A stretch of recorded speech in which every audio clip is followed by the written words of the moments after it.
त्वचा पर लाल और खुजलीदार धब्बे पित्ती का कारण हो सकते हैं। भारत और हमारे शहर जयपुर की प्रसिद्ध त्वचा विशेषज्ञ डॉक्टर RS हाडा द्वारा पित्ती के लक्षणों से त्वरित, सुरक्षित और प्रभावित राहत पाने का तरीका जाने।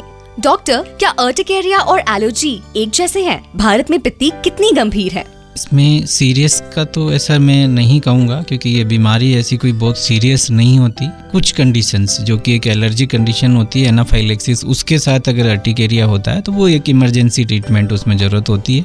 बाकी तो ये नॉर्मल डिजीज़ की तरह इसको ट्रीट करते हैं। और पित्ती बेसिकली एक एलर्जी है स्किन की, जिसमें स्किन थोड़ी सी फूल जाती है, रेड हो जाती है। उसके कारण अलग अलग हो सकते हैं कि वो कुछ खाने पीने की चीज़ से हो सकती है, कोई दवाई की वजह से हो सकती है।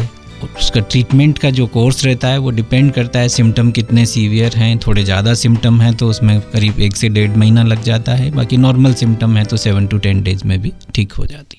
डॉक्टर, पित्ती के कारण क्या है और बढ़ने वाले कारक क्या हैं? फैक्टर्स में सब इसमें अलग अलग है, जिसमें एनवायरमेंटल फैक्टर भी रहता है। कुछ ऐसे जो मौसम जिनमें पोलन्स वगैरह ज़्यादा उड़ते हैं उनकी वजह से भी हो सकता है।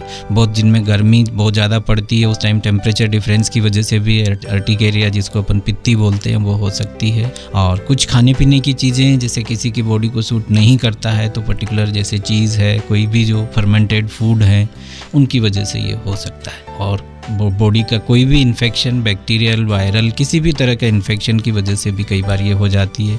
कुछ स्पेसिफिक दवाइयाँ जिसमें पेन किलर, एंटीबायोटिक होती है, उनकी वजह से जिनकी सेंसिटिव होती है जिनकी बॉडी, उनमें ये दवाई से भी हो जाती है। डॉक्टर, पित्ती से बचाव कैसे करें? क्या पालन करने के लिए कोई विशिष्ट आहार है? प्रिवेंशन के लिए मैं सबसे पहले यही कहूँगा कि क्या कारण है।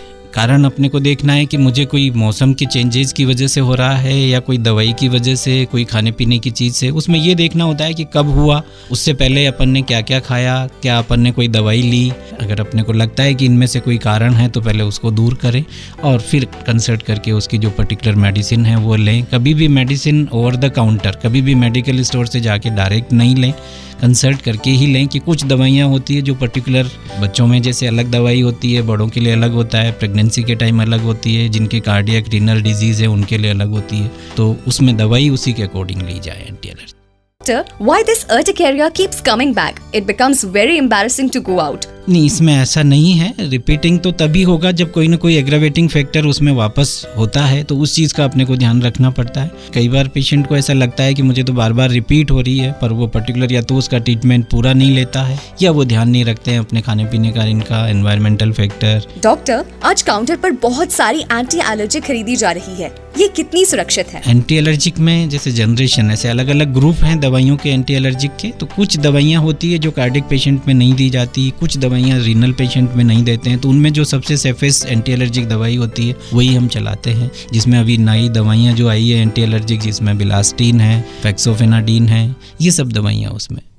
डॉक्टर, क्या अर्टिकेरिया और एलर्जी एक जैसे हैं? भारत में पित्ती कितनी गंभीर है? इसमें सीरियस का तो ऐसा मैं नहीं कहूँगा, क्योंकि ये बीमारी ऐसी कोई बहुत सीरियस नहीं होती। कुछ कंडीशंस जो कि एक एलर्जी कंडीशन होती है एनाफाइलेक्सिस, उसके साथ अगर अर्टिकेरिया होता है तो वो एक इमरजेंसी ट्रीटमेंट उसमें ज़रूरत होती है। बाकी तो ये नॉर्मल डिजीज़ की तरह इसको ट्रीट करते हैं।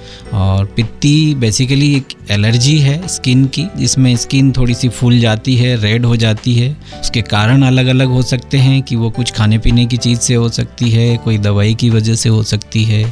उसका ट्रीटमेंट का जो कोर्स रहता है वो डिपेंड करता है सिम्टम कितने सीवियर हैं। थोड़े ज़्यादा सिम्टम हैं तो उसमें करीब 1 से 1.5 महीना लग जाता है। बाकी नॉर्मल सिम्टम है तो 7 to 10 डेज में भी ठीक हो जाती है। डॉक्टर, पित्ती के कारण क्या है और बढ़ने वाले कारक क्या हैं? फैक्टर्स में सब इसमें अलग अलग है, जिसमें एनवायरमेंटल फैक्टर भी रहता है। कुछ ऐसे जो मौसम जिनमें पोलन्स वगैरह ज़्यादा उड़ते हैं उनकी वजह से भी हो सकता है। बहुत जिनमें गर्मी बहुत ज़्यादा पड़ती है उस टाइम टेम्परेचर डिफरेंस की वजह से भी अर्टिकेरिया, जिसको अपन पित्ती बोलते हैं, वो हो सकती है। और कुछ खाने पीने की चीज़ें जैसे किसी की बॉडी को सूट नहीं करता है तो पर्टिकुलर जैसे चीज़ है, कोई भी जो फर्मेंटेड फूड है, उनकी वजह से ये हो सकता है। और बॉडी का कोई भी इन्फेक्शन, बैक्टीरियल, वायरल, किसी भी तरह का इन्फेक्शन की वजह से भी कई बार ये हो जाती है। कुछ स्पेसिफिक दवाइयाँ जिसमें पेन किलर, एंटीबायोटिक होती है, उनकी वजह से जिनकी सेंसिटिव होती है जिनकी बॉडी, उनमें ये दवाई से भी हो जाती है। A public awareness initiative from Dermachem, a division of Alchem Laboratories Limited.